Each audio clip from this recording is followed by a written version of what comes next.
오늘의 사건 반장입니다. 20대 남성이 아파트 헬스장의 화장실을 이용했다가 성범죄자로 몰려 수사를 받게 됐다고 주장해 논란이 일고 있습니다. 신고된 내용에 대해서 모르는 일이라고 했지만 경찰은 이미 범죄자인 것처럼 무시하고 반말을 했다는 주장입니다. 프로농구 선수 허웅 씨가 전 여자친구를 경찰에 고소했습니다. 허 씨는 전 여자친구가 사생활을 폭로하겠다고 협박하면서 거액을 요구했다고 주장했습니다. 뾰로롱 안녕하십니까. 지금 제주에는요 엄청난 비가 퍼붓고 있다고 합니다. 장마가 시작이 된 거죠. 자, 진실 추적자 사건 반장 시작합니다. 과거 고등학교 교사로 재직 중에 제자에게 오 나의 여신님 하는 이 연설을 보냈던 그리고 사퇴 압박을 받아오던 박정현 한국교총회장 어제 전해드렸는데 결국 오늘 사퇴했습니다. 당선 일주일만. 자, 2002년 방송됐던 드라마 로망스 기억하시나요? 배우 김하늘 씨가 제자 김재원 씨한테 난 선생이고 넌 학생이야 하면서 매질하던 그 장면, 그 대사. 22년이 흘렀지만 불변의 원칙이라고 생각합니다. 자, 오늘 출연자 소개해 올리죠. 백다희 아나운서, 양지열 변호사, 오윤성 순천향대 교수, 박지훈 변호사, 그리고 박준혜 소 선생님 나오셨습니다. 안녕하세요. 안녕하세요. 저와 아내 그리고 반려견 은비까지 온 가족이 사반만 봅니다 하신 제주의 부성용 이나영 부부님, 우리 모녀간 대화 중 90%는 사반이에요. 예쁜 딸 김혜란의 생일 축하해 주세요. 사랑해 하신 오진수님, 시카고 사는 사랑하는 딸 알렉시스야. 엄마가 생일 완전 축하해 하신 김수영님, 자 제발 지하철 자리 많을 때는 임산부석에 좀 앉지 좀 마요 하신 대구의 오군옥님, 자 파주 문산여고 졸업한 77년생 이선미를 시카고 이민 간 친구 이유리가 찾아요 하신 이유리님, 자 영상 좀 보시죠. 경기도 안산의 한 감자밭에 봉사 갔다가 게임으로만 봤던 두더지를 난생 처음 봤어요. 진짜 땅 완전 잘 파고 들어가. 귀여워하신 유명희님, 신기하네요. 자 모두 사랑합니다. 재미는 물론 의리로 함께하는 아세사반 유세이 750. 대한민국과 전 세계 동포 가족 여러분의 시선을 모아서 출발합니다.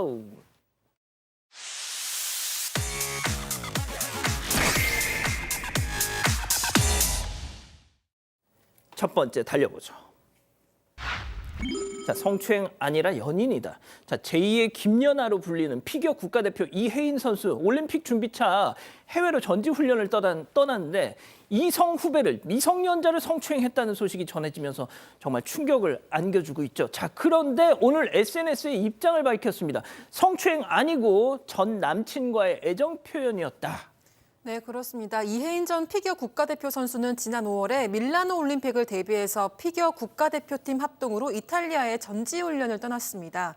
그런데 훈련 중 술을 마시고 이성 후배를 성추행해서 3년 자격정지 중징계를 받아서 논란이 되고 있는데요. 이와 관련해서 오늘 SNS에 입장문을 올렸습니다. 술을 마신 건 절대 해선 안 되는 행동이었고 깊이 반성하고 있다면서 미성년자를 성추행한 건 사실이 아니다라고 밝혔습니다. 그러면서 고등학생일 때 사귀었던 남자친구였고 부모님 반대로 헤어졌다가 이번 전지훈련에서 다시 만나게 된 것이었다. 부모님에게 알리고 싶지 않아서 교제 사실을 비밀로 했다고 해명을 했습니다.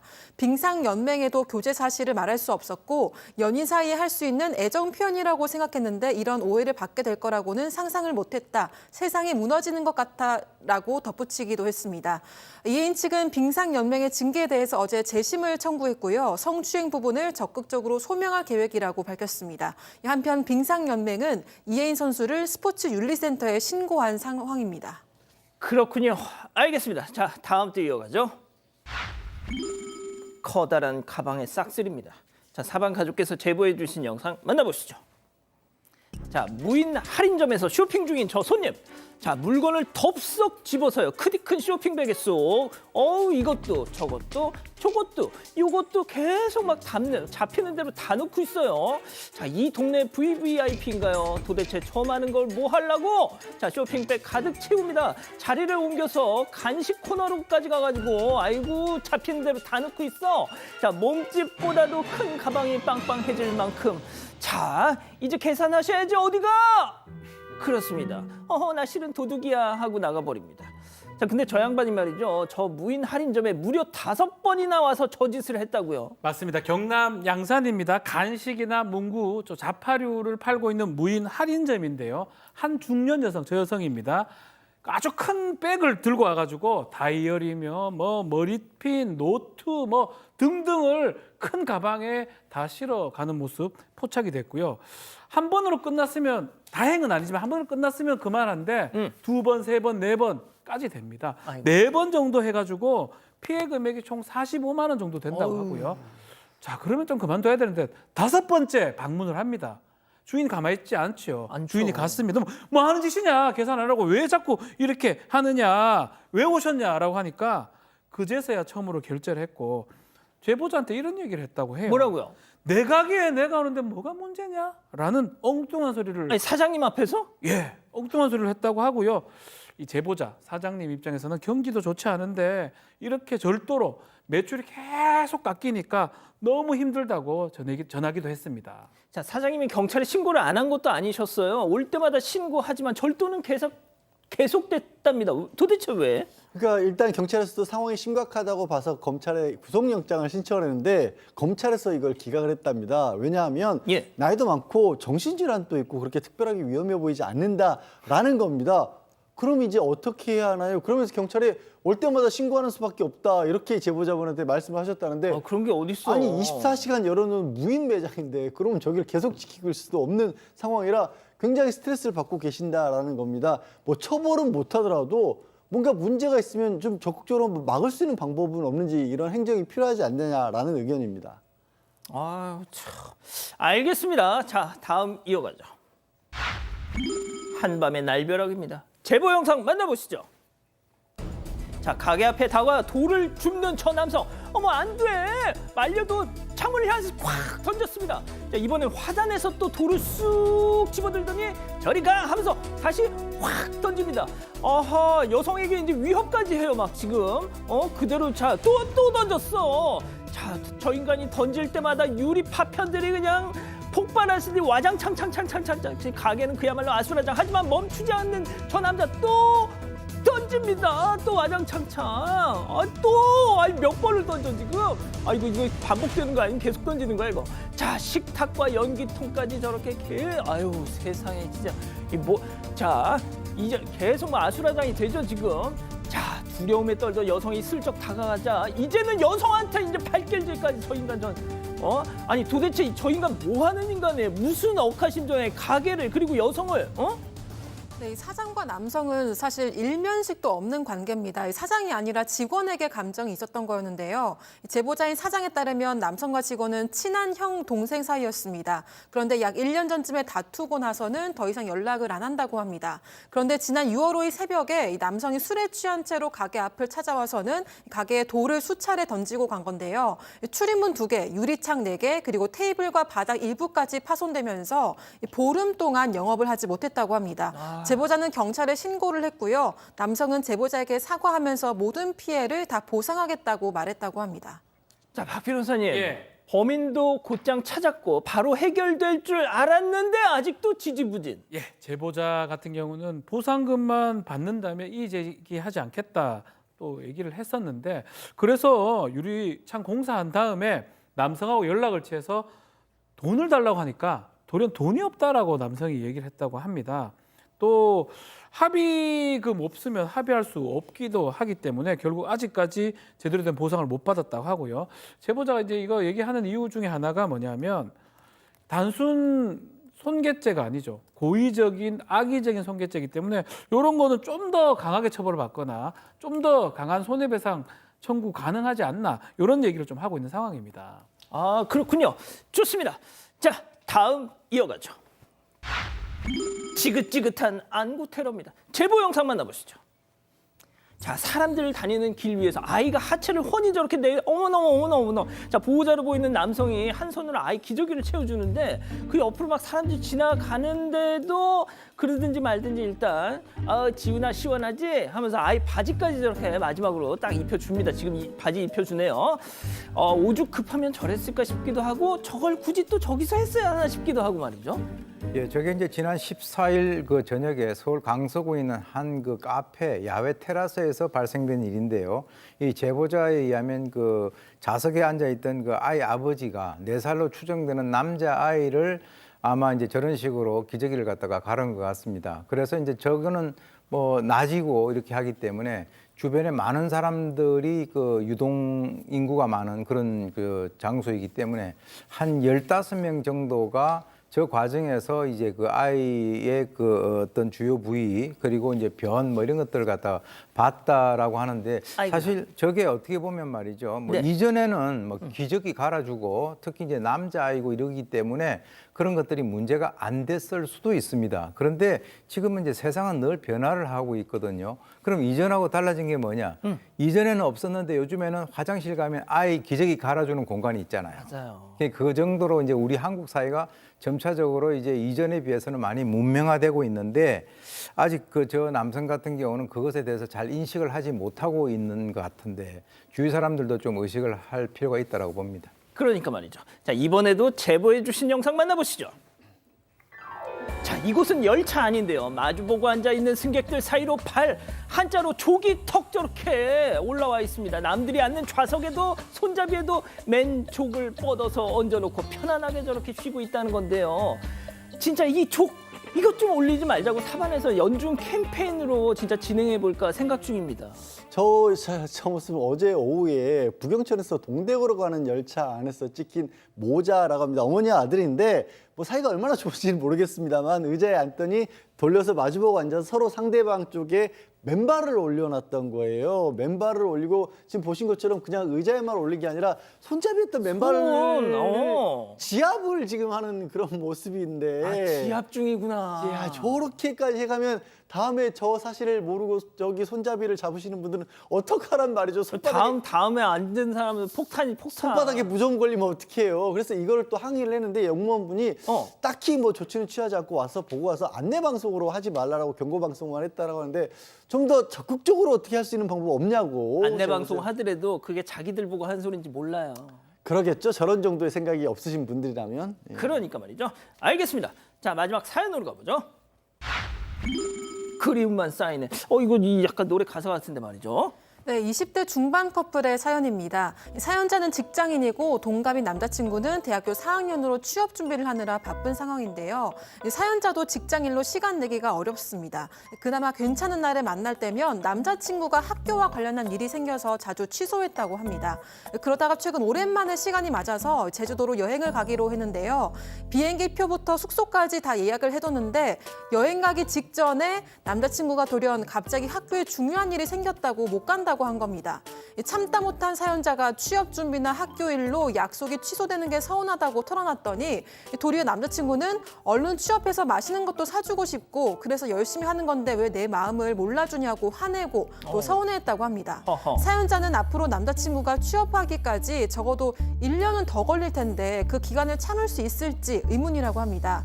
취업 준비 때문에 데이트 약속을 자꾸 취소하는 남자친구 이해를 못해주는 제가 이상한 건가요? 라고 사연을 보내왔습니다. 그렇군요. 자, 기다리고 기다리셨던 부처 핸즈업 타임 6천여 분의 우리 가족 여러분들 함께하고 계신데요. 채팅창에 OX로 함께 참여해 보시죠. 먼저 사연자 여친입니다. 야, 양지열, 네가 나중에 얼마나 좋은데 취업해서 날 얼마나 호강시켜줄지 모르겠는데 나한텐 그 언제일지 모르는 미래가 아니라 바로 지금 right now 이마 쓰고가 더 중요하다고. 너하고 같이 제주도 가려고 떨이 티켓 그거 사려고 내가 얼마나 광클릭했는지 알아? 지금 아니면 다시는 안 돌아온다기요. 잠깐만, 너 혹시 다른 애 생겼니? 동그라미. 박 변호사님 굳이 재미를 위해서 그렇게 안 하셔도 되는데. 진짜. 재미라니. 소신. 자, 다음은 남친이에요. 야, 다혜야, 백다혜, 넌 하고 싶은 거 다 해. 근데 왜 난 못해? 나 졸업하고 취업 못해서 빌빌거려도 너 지금처럼 나 계속 만나줄 수 있어? 그땐 또 얼마나 날 무시할 거야. 내가 그 꼴 안 보려고 그리고 너한테 조금 더 당당한 남친 되고 싶어서 미래를 위해서 현재를 희생하는 건데 나 지금이 더 중요하다고. 너 데이트 비용 부담할 때마다 나 진짜 괴롭다. X입니다. 자, 교수님부터 달려볼게요. 예, 일단 이제 저 남성이 저렇게 파토를 내는 것은 두 가지로 보는데 하나는 진짜 좀 싫어서 이유를 대는 것일 수도 있고요. 또 하나는 정말 남성으로서 자기 여자친구는 뭐 이제 군대를 안 갔으니까 빨리 졸업을 해가지고 이미 직장을 가지고 있는데 본인은 지금 대학생이고 또 취업 준비생이고 아직 미래가 불확실하기 때문에 상당히 좀 자존심도 상하고 좀 여러 가지 어떤 심적 부담이 많을 가능성도 있습니다. 그런데 저는 이렇게 봐요.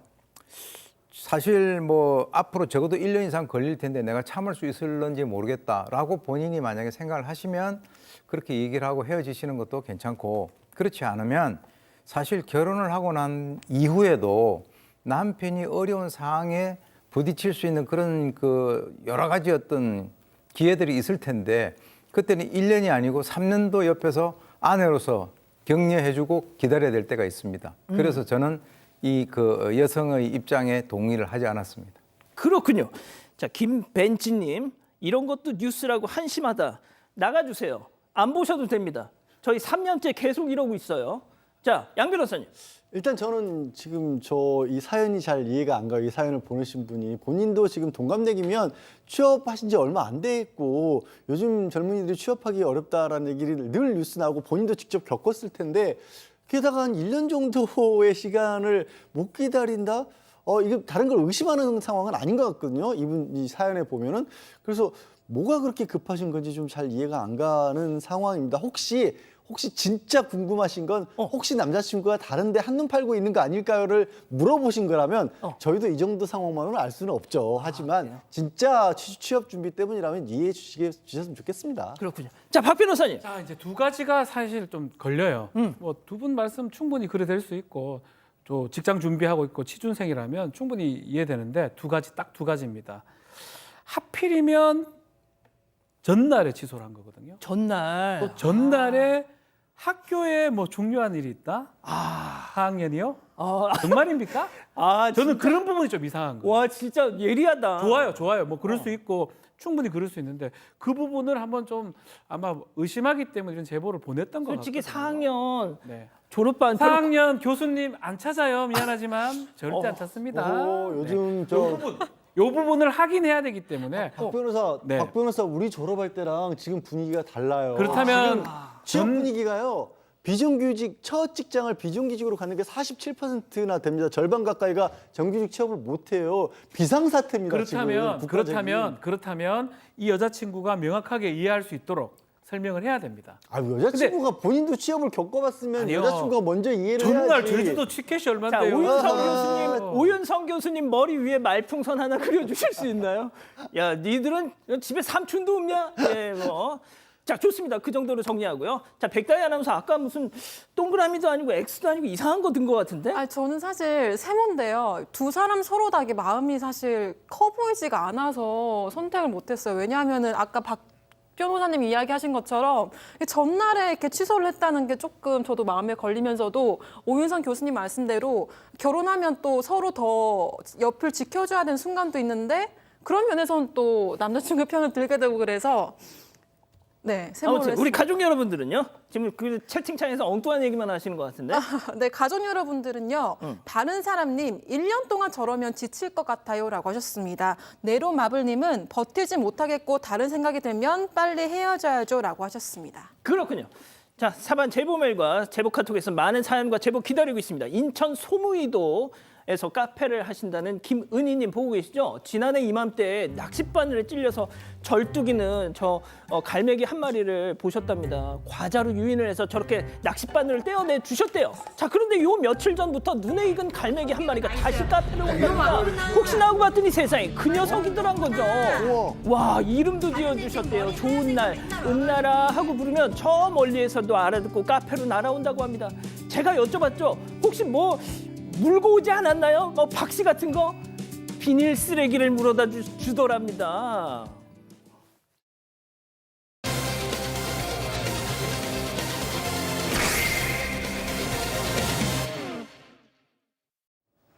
평소 취미로 즐기는 운동을 하기 위해서 집을 나서던 20대 남성. 그런데 갑자기 경찰들이 찾아와서는 이런 이야기를 합니다. 친구가 들었어요, 어제. 여자 화장실에 있는데 어떤 남자가 들어와가지고 자기 용변 보는 걸 엿보고 갔다. 해명할 틈도 없이 경찰들은 신분증을 보여달라, 전화번호를 알려달라면서 할 말만 하고 떠나버렸다고 하는데요. 하루아침에 성범죄자로 낙인 찍힌 이 남성에게 대체 무슨 일이 벌어지고 있는 걸까요? 자, 군대 제대하고 운동하던 20대 평범한 남성이 하루아침에 성범죄자로 낙인이 찍혔다. 지금 이건 지금 난립니다, 이거. 일단 말씀하신 것처럼 군대 제대한 지 3개월밖에 되지 않았고요. 휴학 중인 20대 남성이라고 합니다. 평소에 운동하는 걸 좋아서 아파트 단지 내에 있는 헬스장을 이용을 해서 운동하다가 화장실을 이용하고 볼일 보고 다시 운동하고 돌아왔대요. 그냥 아무 일이 없었다라는 거죠. 근데 그 다음날 또 나가려고 기다리고 있는데 처음 보는 사람이 갑자기 다가오면서 이름을 부르면서 이제 찾았네 그러더라는 거예요. 그래서 혹시 저 사람 무슨 뭐 이상한 종교 권유하거나 아니면 사기꾼 아닌가 싶어서 반사적으로 휴대전화 녹음 기능을 켰답니다. 그런데 아하. 그 사람이 알고 보니까 경찰이었다는 거고요. 그리고 경찰의 말을 듣고 정말 순식간에 얼어붙다시피 했답니다. 도를 아십니까인 줄 알았는데 갑자기 경찰이었다. 그래서 녹음을 했다. 자, 그때 그 녹음 내용 직접 들어보시죠. 신고가 들었어요, 어제 17시에 헬스했죠. 네. 거기서 네, 여자 화장실 관리실 1층에 여자 만난 적 있어요, 없어요? 없는데요? 그것 때문에 계속 CCTV 확인해보니까 본인이 확인했어. 신고 내용은 여자 화장실 했는데 어떤 남자가 들어와가지고 자기 용변 보는 걸 엿보고 갔다. 그래서 자기가 도망쳐 나왔다. 이런 식으로였어요? 본인 변명할 게 있을 거 아니에요. 그 상황에 대해서. 저희는 이제 그 내용은 정식적으로 이제 경찰서 와서 진술 한번 들으려고 해요. 일단 지금 제 입장을 말씀드리기 전에 일단 연락 신분증도 확인. 네네. 그 나이 몇 살이에요 지금? 22살이에요. 대학생이고? 수학 중이죠. 네, 대학생이고. 군대 갔다 온 거야? 네. 천천히 해. 서로. 진짜 여자 화장실에 들어갔어요? 아닙니다. 이 남성 주장에 따르면 아니고요. 이 아파트 헬스장은 지하에 있는데 화장실이 없어서 1층 화장실을 이용해야 했다고 합니다. 이 공용도 아니었다고 하고요. 왼쪽은 여자 그리고 오른쪽은 남자로 구분이 돼 있다고 합니다. 특히 남자 화장실은 소변기가 밖에 있어서 헷갈릴 수가 없고 남성은 분명히 남자 화장실을 이용했다고 밝혔습니다. 그런데 경찰이 다가와서 어제 신고가 들어왔고 어떤 남자가 여자 화장실에 들어가서 용변 보는 걸 훔쳐봤다는 겁니다. 여기서 말하는 어떤 남자가 바로 이 남성이라는 건데요. 경찰은 앞서 들으신 대로 남성을 범인으로 단정을 지었다고 합니다.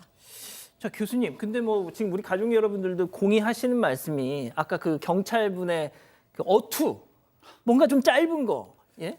예, 경찰이 이제 범법자에게 지나치게 굽실거리는 것도 눈에 거슬리지만 그렇죠. 또 대자고자 반말을 너 몇 살이냐라고 물어봐고 그 이후부터 반말로 하는 거 역시 상당히 눈에 거슬립니다. 그야말로 이 남성의 입장에서는 하루아침에 성범죄자로 몰리게 된 그런 상황이니까 당황해서 말이 잘 안 나올 수 있겠죠. 그런데 딱 보고 너 손 떨고 있네 뭐 이제 이렇게 하니까 오히려 더 어떻게 보면 위축이 될 수밖에 없는데 그리고 이제 사실 그 내용에 대해 가지고 자세히 설명을 해줘야죠. 그러면서 설명을 하면서 그 사람이 얘기하는 걸 갖다가 관찰하면서 이 사람의 어떤 그 혐의점 같은 것을 소리 소문 없이 그냥 딱 이렇게 본인이 그걸 갖다 파악을 해야 되는데 이건 그냥 막 일단 그 성범죄자인 양으로 이렇게 몰아가는 그런 것들이 상당히 좀 이렇게 문제가 있는 것 같이 보이고요. 그리고 이렇게 가십니까? 했더니 너 조사받을 거야. 우리 연락할 때 그때 시간 조율하자. 뭐 이제 이런 식으로 하다 보니까 이 사람은 꼼짝없이 성범죄가 거의 성범죄자가 돼버린 상황이죠. 그래서 자기가 한 CCTV를 한번 보려고 그 관리실에 갔더니 이미 경찰이 CCTV를 보고 있었다는 거죠. 그러면서 하는 얘기가 지금 네가 할 수 있는 게 아무것도 없어. 나중에 연락 줄 테니까 그때 하자. 이런 식으로 얘기를 했다라고 하는데 글쎄요. 아마 이 사람이 나이가 20대건 뭐 30대건 간에 반말을 할 수 있는 것은 이거는 아주 기본적으로 상식이 어긋납니다. 그러니까 교수님 아까 말씀하신 것처럼 뭐 범법자한테 저희가 이제 경찰 영상 많이 보잖아요. 뭐 테이저건 쏠 때나 이럴 때 뭐 흉기 내리세요. 이것도 좀 어처구니가 없지만 예, 보기가 좋지 않죠. 이것도 아주 아닌 것 같아요. 그렇습니다. 예. 자, 그럼 여기서 일단 체크포인트 짚어보죠. 떳떳하면 가만히. 자, 제보자는 앞으로 이게 지금 사건이 어떻게 진행되는 건지 정식으로 사건 접수가 되긴 한 건지 궁금해서 어머니와 함께 경찰서를 직접 찾았다고 합니다. 또 다른 경찰과 대화를 나눈 건데요. 들어보시죠. 손님인데 뭐 없다면서 뭐. 아, 네. 아, 근데 갑자기 찾아오니까. 손님을 잘못한 거 없어요? 네, 근데 이런 경험이 아무래도 처음이고 막. 아니, 아까 반남사 만났다면서요. 그때 물어보시죠. 그런 적 없어요? 아, 네, 없죠. 당연히 없죠. 그냥 가만히 있으시면 그냥 기다리세요, 그럼. 떳떳하면 가만히 있으라고 했는데 만약 그 말만 듣고 지금까지 변호사 선임도 하지 않은 채 기다리고 있었으면 강제추행죄로 입건된 줄도 모르고 불안해하면서 기다리고 있었을 텐데 반말과 강압스러운 태도 때문에 움츠러들어가지고 뭐라 말할 수도 없었고요. 한 사람의 인생에 걸린 일을 좀 신중하게 다뤄주지는 못할 망정 너무 가볍게 다뤄가지고 박 변호사님 네. 입건이 됐어요? 자, 이게 문제예요. 제보자 지금 사건 접수 확인하려고 어머니하고 갔는데 딱 그 부분입니다. 물어보니까 아유 떳떳하면 좀 가만히 있으라고 얘기를 해가지고 사실은 더 묻지를 못했다고 하는데 이 상황을 유튜브를 개설해가지고 좀 채널에 올렸다고 합니다. 이것을 보고 어떤 유튜버가 접근해서 이거 문제될 것 같다고 해서 변호사가 와서 변호사 선임이 됐다고 합니다. 그래서 변호사를 통해서 확인을 해보니까 이 남성 강제추행죄로 이미 입건이 된 상황이고요. 그래서 입건이 됐는데 제보자 입장에서는 제대로 나한테 어떤 혐의인지 설명도 안 해주고 무죄 추정 원칙이라든지 적법 절차도 지키지 않고 실질적으로 확인도 하지 않고 성범죄자 취급했다고 해서 계속적으로 문제 제기를 하고 있는 그런 상황입니다. 자, 그런데 오늘 저희 제작진이 제보자와 연락을 해봤는데 아직까지 경찰한테서 무슨 연락을 받은 건 없다고 합니다. 자, 그런데 그 와중에 제보자의 어머님이 우연히 그 신고자로 추정되는 여성을 만났다고요. 네, 맞습니다. 제보자를 돕고 있는 유튜버가 제보자를 통해서 어머니에게 해당 여자 화장실 내부 구조를 촬영해달라고 부탁을 했다고 합니다.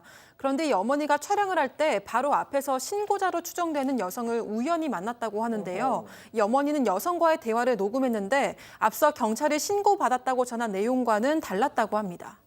그러니까 만나려고 만난 게 아니라 여자 화장실 구조를 찍으려고 가셨다가 우연히 만났다는 거죠. 자, 대화 내용 들어보시죠.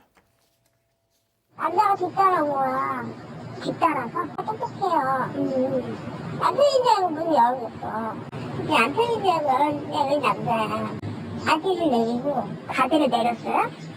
거기를 만지면 씩 웃고 있었어요. 저한테. 이렇게 막 만들려고 해. 바지를 쑥 넣어. 그래서 왜? 그럼 얼마나 놀래요. 뭐 이렇게 발로 좀 탁 하고? 어떻게 했어? 그 남자는 그냥 놔두고 도망 나왔어요? 네. 그 남자가 먼저 놀래서 나갔어요. 먼저 나갔어요? 본인보다? 네. 자, 양 변호사님, 그러니까 이제 몰래 이렇게 엿본 거 하고 아예 그냥 대놓고 앞에서 막 이렇게 한 거하고 좀 얘기가 다른데요? 얘기도 다르고요. 그리고 또 CCTV가 약간 있었다고 했지 않습니까? CCTV 영상이 남아 있어요. 근데 그 CCTV가 화장실 어디로까지 화장실 입구까지 비추지 않고 방향만 바꿔서 두 사람이 화장실 쪽으로 가는 건 찍힌 건 맞습니다. 근데 여성이 먼저 들어가고 이후에 남자가 화장실 쪽으로 옮겨갔습니다. 근데 이 화장실에 들어갔다가 나오는 시간이 또 찍혔을 거 아니에요. 예. 신고한 여성이 먼저 화장실에 가고 그리고 이 남성이 화장실에 들어가고 다시 신고 여성이 나올 때까지 34초가 걸렸습니다. 그러니까 남성이 화장실에 들어간 이후에 34초 후에 신고한 여성이 화장실에 나온 건데 좀 전에 들으신 얘기 들어보시죠. 어떤 남성이 문을 두들겼고 문을 남편인 줄 알고 열어줬는데 남편은 아니었는데 남자가 바지를 내리고 또 몸을 만지려고 하길래 놀라서 걷어차고 본인이 나왔다. 34초에 이게 다 이루어진다는 게 조금 일단 시간이 좀 애매해요. 저는 좀 그렇습니다. 안 믿어집니다. 이 부분이. 일단 경찰이 처음에 전한 내용과 지금 이 피해 여성의 지금 그 제보자의 어머니와 나눈 대화 내용이 조금 달라서 약간 그 부분도 좀 그런데. 자, 박 변호사님. 예. 일단 그 해당 경찰서 홈페이지. 누리꾼들이 말들을 이제 많이 합니다. 동탄 경찰서입니다. 여기 화성 동탄. 화성 동탄 경찰서입니다. 동탄의 화장실 이용할 때는 여청계라고 하죠. 여성 청소년계 알리고 이용해라. 바디캠 착용하고 해라. 이런 얘기도 있고요. 동탄 화장실 이용 규칙 공유하면서 또 붕괴하는 누리꾼들도 많이 있는 것 같습니다. 사실은 명확하지 않고 사건 내용도 이게 아닐 수도 있는 그런 상황에서 이 사람한테 좀 몰아붙인 것들이 있죠. 그러다 보니까 화성 동탄경찰서의 여청 과장은 사건 관련해서 객관적으로 증거를 토대로 누구도 억울하지 않게 엄정하게 수사하겠다라고 하고요. 또 중요한 거는 신고 처리 과정에서 경찰 간의 그 언행 부분. 부적절한 언행이 있는지 없는지 그 부분도 사실관계를 정확하게 확인하겠다고 밝힌 상황입니다. 교수님 마지막으로요. 뭐 진짜 이 뭐 진위 여부는 경찰이 수사를 통해서 밝혀내겠지만 진짜 그 태도 부분에 대해서 다시 한 번만 좀 말씀해 주세요. 글쎄요. 이제 이게 저희가 봤을 때 상식적으로 아까 좋은 지적을 하셨습니다. 테이저건으로 해서 뭐 칼 내리세요 막 이렇게 존댓말을 갖다가 아무 데서나 쓰는 것도 정말 그거는 있어서는 안 되는 일이고요. 그때는 단호하게, 즉 다시 말해서 다리 뻗을 때하고 다리를 집어넣을 때를 갖다가 분명히 그 구분을 갖다가 하셔야 될 것 같고요. 나이를 가지고 이 사람에 대해서 이 그 법 집행 기관에 있는 요원이 반말을 한다라고 하는 것은 그것은 뭐 이게 아까 뭐 경찰에서 수사를 해서 이 사람이 혐의가 있는지 없는지 그거는 나중에 밝혀지긴 지겠습니다만 그 과정에서의 어떤 그 부적절한 대응 이런 것들은 상당히 좀 부적절하다라고 생각을 하고요. 그리고 이제 이런 일이 다시는 없기를 바랍니다. 자, 근데 뭐 또 이런 얘기도 있습니다. 동탄뿐만이 아니라 전국 경찰에서 뭐 N번방 사건 이후에 여성 범죄를 근절하겠다고 여성 성범죄 신고 시 대응 횟수 같은 걸 매달 뭐 경찰 본청에서 지역별로 이렇게 붙여놓고 경쟁시키듯이 한다. 뭐 이런 얘기를 그런 게 오늘의 이런 좀 상황을 낳은 게 아니냐라는 얘기를 한 경찰관으로 추정되는 어떤 분의 글도 지금 회자가 되고 있더라고요. 자, 이렇게 정리하고요. 두 번째 사건 이어갑니다.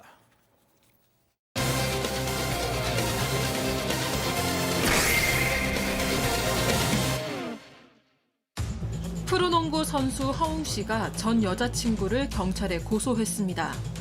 허 씨는 전 여자친구가 사생활을 폭로하겠다고 협박하면서 거액을 요구했다고 주장했습니다.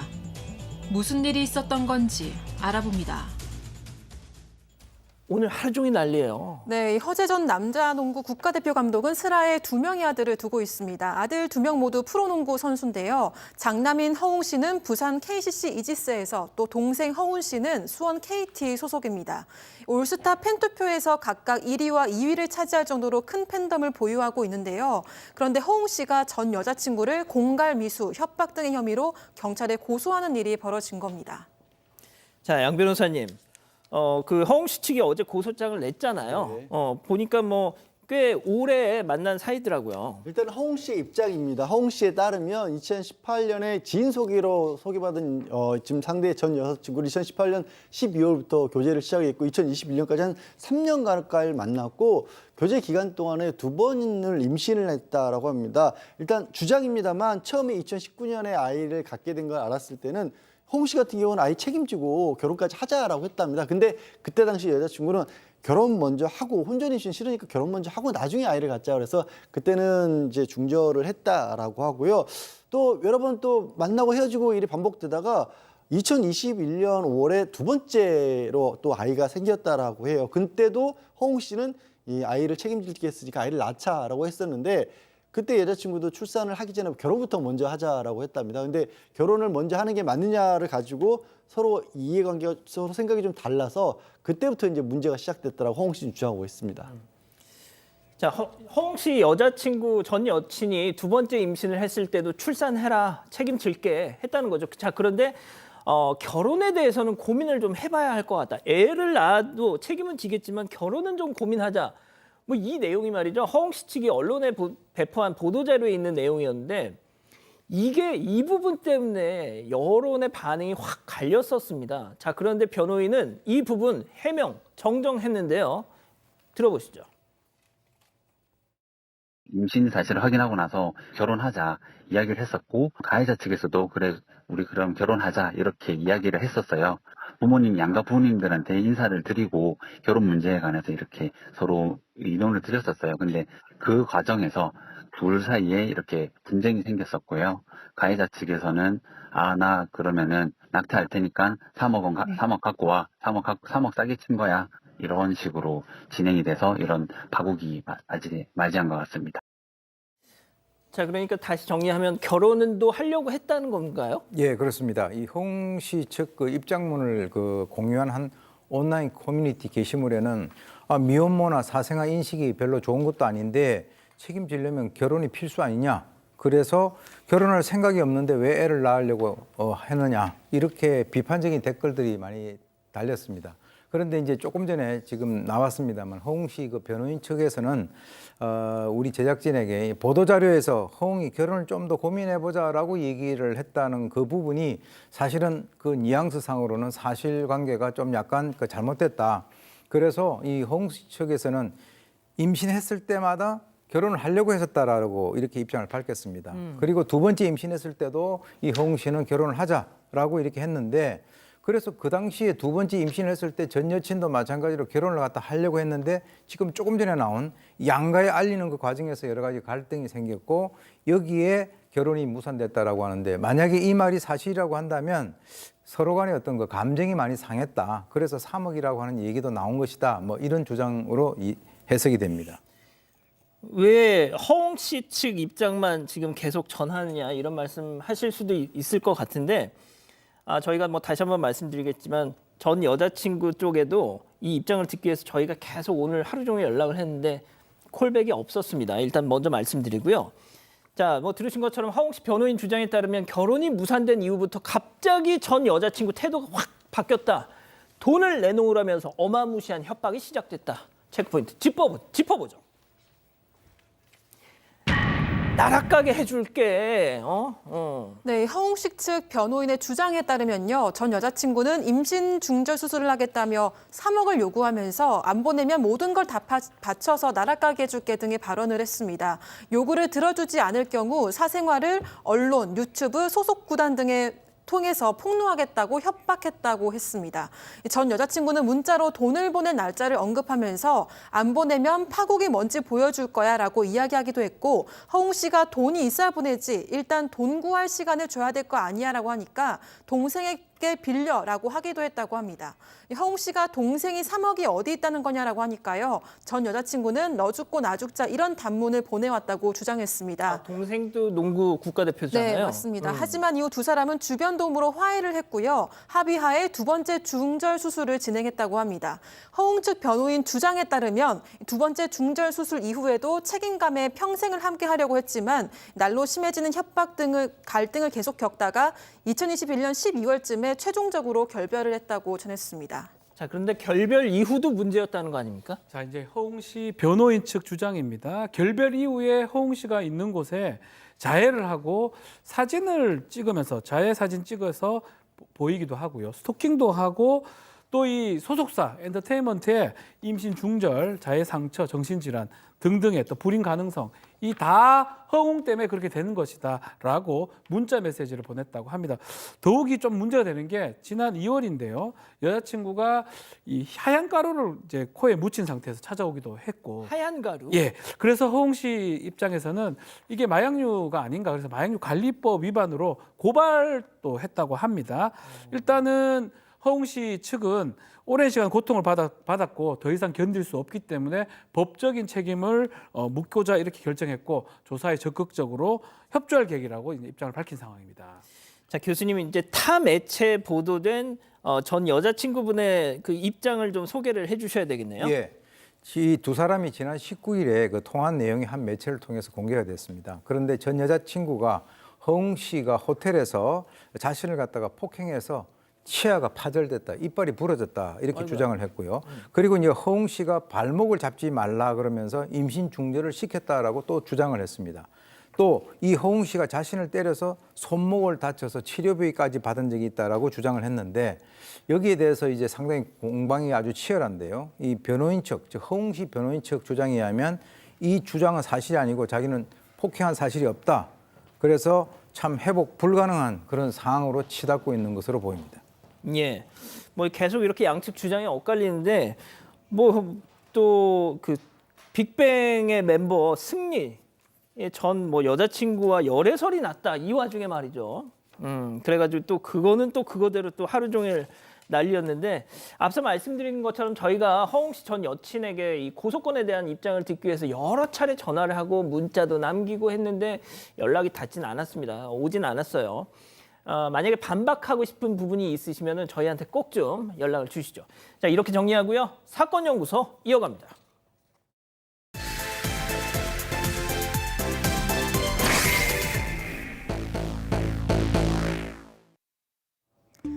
길을 걷다가 전 남자친구를 만난 여성. 그런데 전 남자친구의 옆에는 새로운 연인이 있었습니다. 두 사람이 다정하게 손을 잡고 가는 모습에 여성은 큰 분노를 느낍니다. 얼마 후 여성은 전 남자친구의 집을 찾아가서 현관문 앞에 무언가를 놓고 사라지는데요.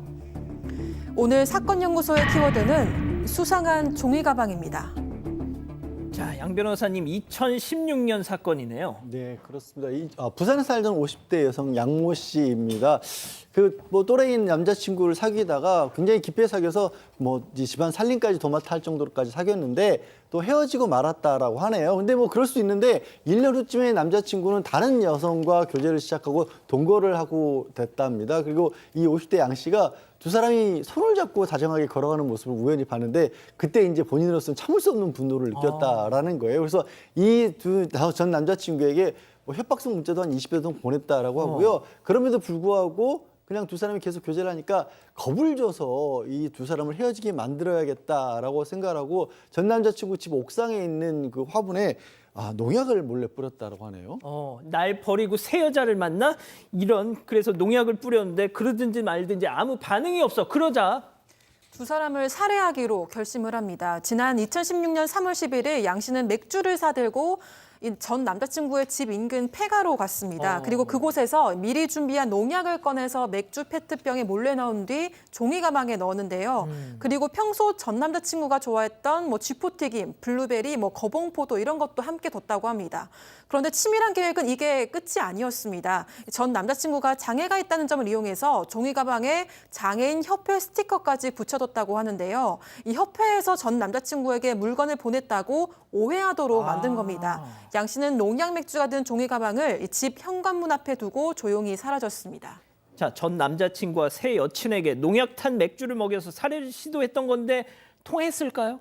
어설퍼서 발각이 됐습니다. 바로 이 여자친구가 보낸 맥주 아래를 갖다가 이렇게 페트병 보니까 거기다 구멍을 뚫었다가 메꾼 흔적을 발견한 거죠. 그래서 거기에 또 장애인 협회 스티커를 갖다가 좀 의도적으로 붙여놓지 않았습니까? 저렇게 말이죠? 네. 그러니까 이제 그 장애인 협회에 전화를 했더니 우리 그거 보낸 적이 없다라고 이제 확인을 했습니다. 그래서 이상하게 생각해서 이걸 먹지 않고 경찰에 이제 신고를 갖다가 했는데요. 그래서 이제 경찰이 신고를 한 상태에서 그날 또 한 통의 전화가 걸려오는데 이 새 여자친구가 전화를 받고 여보세요 하니까 상대에서 아무런 반응이 없었다는 겁니다. 그게 뭐냐면 알고 보니까 양 씨가 일단 저렇게 보내놓고 먹고 이 두 사람들이 죽었나 안 죽었나 그걸 확인하려고 전화를 했는데 여보세요 그러니까 살아있네? 이렇게 이제 판단을 한 것으로 보입니다.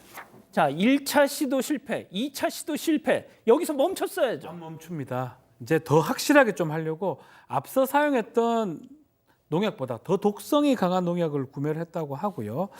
또 집에 찾아갑니다. 가서 우유 주머니에 우유 한 통하고 요구르트 12통 또 가지고 와서 폐가로 향합니다. 여기서 다시 또 우유하고 요구르트에 농약을 집어넣고요. 또 지포튀김, 어묵튀김 되게 좋아하네요. 그거 비닐봉투에 넣은 다음에 다시 현관문에 놔두고 갑니다. 당연히 수상하죠. 이상하죠. 그래서 이게 평소 요구르트 개수 좀 다르고 뜯은 흔적이 있다는 것을 이미 또 알아차리게 됩니다. 자, 이제 4차 시도까지 있었어요? 아니요. 하지만 피해자가 이미 1차 살해 시도 때 경찰에 신고를 해둔 상태였습니다. 그리고 드디어 경찰이 50대 양 씨를 범인으로 특정을 하게 됐는데요. 먼저 경찰은 국과수의 감정을 의뢰해서 맥주에 농약이 섞여 있다는 사실을 확인하고 이후 맥주 페트병에서 양 씨의 지문도 확인을 했습니다. 그리고 차량 블랙박스를 분석해서 양 씨가 1차 살인 시도 때 농약을 탄 맥주를 들고 전 남자친구의 집으로 가는 모습을 이렇게 포착을 했는데요. 당시 양 씨가 들고 가는 흰색 종이 박스 안에는 농약을 탄 맥주 그리고 전 남자친구가 좋아하던 포도 등이 담겨 있었다고 합니다. 이후 경찰은 2차 살해 시도가 있었던 당일 오후에 범행 현장 인근에서 양 씨를 붙잡았습니다. 자, 살인 미수 혐의로 재판에 넘겨진 이 양모 씨의 과거 취재진에 둘러싸여서 본인은 또 억울하다고 했습니다. 그 장면 만나보시죠. 범행하신 거 후회하시는 거 없습니까? 후회합니다. 지금 순간적으로 너무 배신당한 게 상처를 입어가지고 제가 몸도 아프고 이런데 우울증도 좀 심하게 있었고 이래서 많이 힘들었어요. 이용당한 게 너무 가슴에 맺혔습니다. 집 필요하면 불러가고 뭐 빨리 빨아달라면 식당에 갔다가 힘들게 일 다 해주겠는데. 자, 이 맥주 페트병 아까 그 밑동 보셨잖아요. 뭔가 어설픕니다. 많이 허술하죠. 그게 왜 그렇게 허술하게 보였냐면요. 저 구멍을 그 길에서 주운 못을 달고 가지고 구멍을 뚫은 그다음에 뭐 이 농약 같은 걸 넣은 다음에 플라스틱 빨대를 녹여서 그걸 메웠다라고 합니다. 그 너무 쉽게 이제 들킬 만한 그런 용접을 한 거군요. 예, 근데 너무 눈에 띄지 않습니까? 두 번째도 마찬가지였고요. 뭐 이 양 씨 같은 경우에는 자기 뭐 두 사람을 해친 다음에 자기도 죽을 생각을 했다라고는 하지만 어쨌든 뭐 결과적으로 미수에 당연히 그쳤고요. 재판에서 살인미수 재물손괴로 재판을 받긴 했습니다만 1심에서 봤었을 때 아마도 위험성 같은 것들이 크지 않다라고 봤는지 징역 2년 선고했고 항소심에서도 마찬가지로 2년이 유지가 됐습니다. 이미 출소한 지가 지났네요. 자, 지금 이 방송을 보고 있을 수도 있겠습니다. 지금 나와서 교수님, 결국 이 질투심이 이 비극을 초래했군요. 예.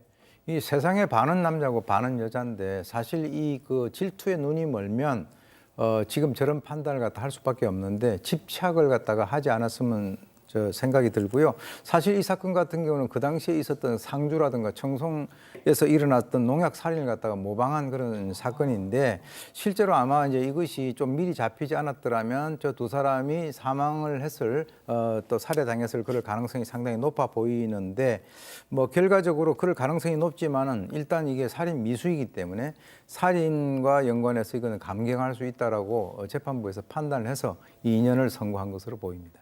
그렇군요. 자, 사건 연구소 정리하고요. 글로벌 픽 이어갑니다.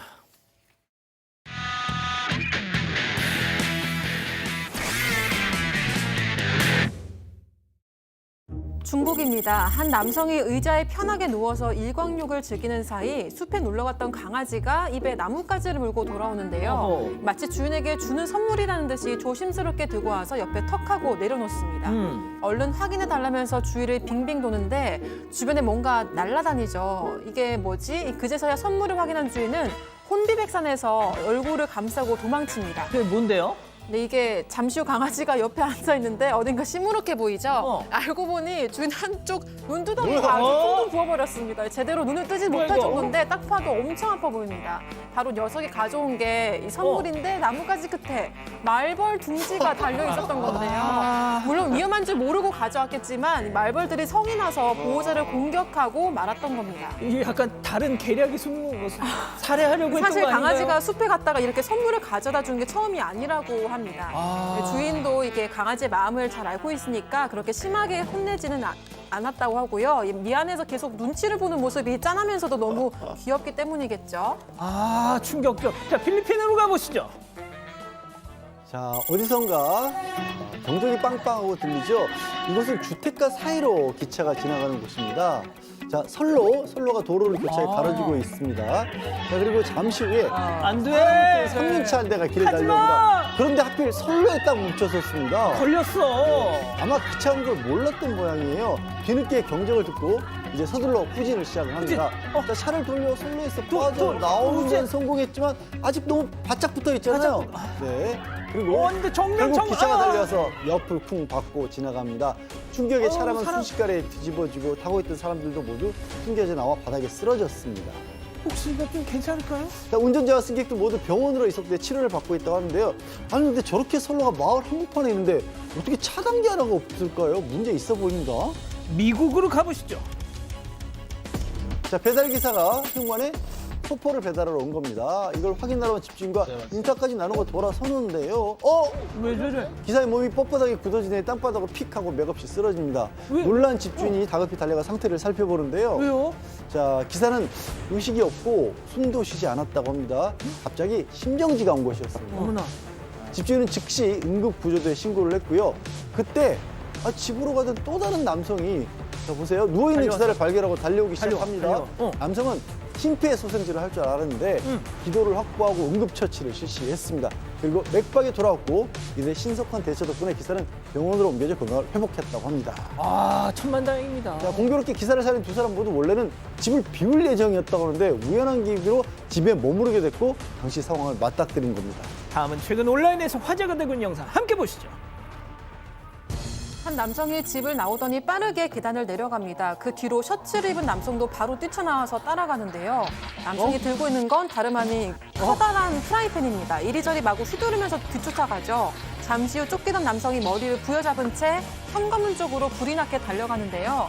그 순간 프라이팬을 번쩍 올려서 꽝! 머리에 명중을 시키는 데 성공합니다. 아유, 때리는 걸 보여줘야지. 네, 남성은 머리를 얻어맞고도 정신없이 문을 나가서 도망치는데요. 곧 경찰들이 달려와서 같이 추격을 합니다.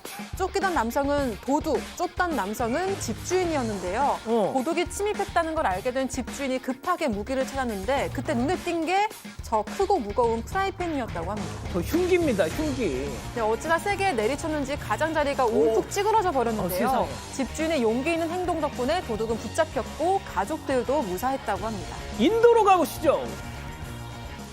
네, 머리부터 발끝까지 천으로 칭칭 두른 강도가 봉투를 꺼내놓습니다. 그러더니 흉기를 들고 주인을 팍 찌르기까지 하는데요. 귀금속 가게에 침입을 한 건데 얼른 보석을 담으라고 협박하고 있습니다. 이미 무서워. 가슴팍에 피를 흘린 주인은 어떡해. 알겠다면서 강도들을 회유하는데요. 봉투를 여느라 정신이 팔린 사이 눈치를 보던 주인이 이들을 확 밀치고 밖으로 도망을 칩니다. 강도들도 당황한 듯 일단 나가는데요. 얼른 피해. 네, 이때 가게 안쪽으로 몸을 숨겼던 주인의 아들도 뛰쳐나옵니다. 예상치 못한 저항에 실패한 강도들이 오토바이를 타고 달아나려는데 아들이 의자를 날라치고? 가지고 나옵니다. 강도의 등을 아이고. 거치게 내던지는데요. 정통으로 맞은 강도가 서둘러서 주례랑을 치지만 주인도 붕괴한 듯이 다시 집어서 날리려고 하죠. 잘하셨어. 네, 극한의 공포 속에서도 주인 부자가 대담하게 대처한 덕분에 강도들은 빈손으로 쫓겨나야 했고요. 얼마 안 가서 경찰에게 체포됐다고 합니다. 잘하셨습니다. 예.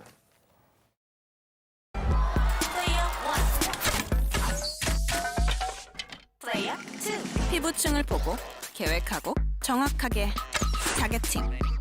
한 샷의 낭비 없이 안전하고 정확하게 처음부터 울세라.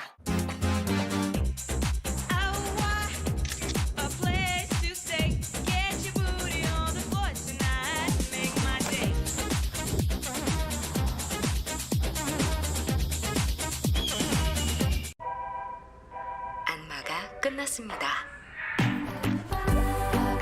안마 후에도 안전하게 국내 최초 리클라이닝 안마 베드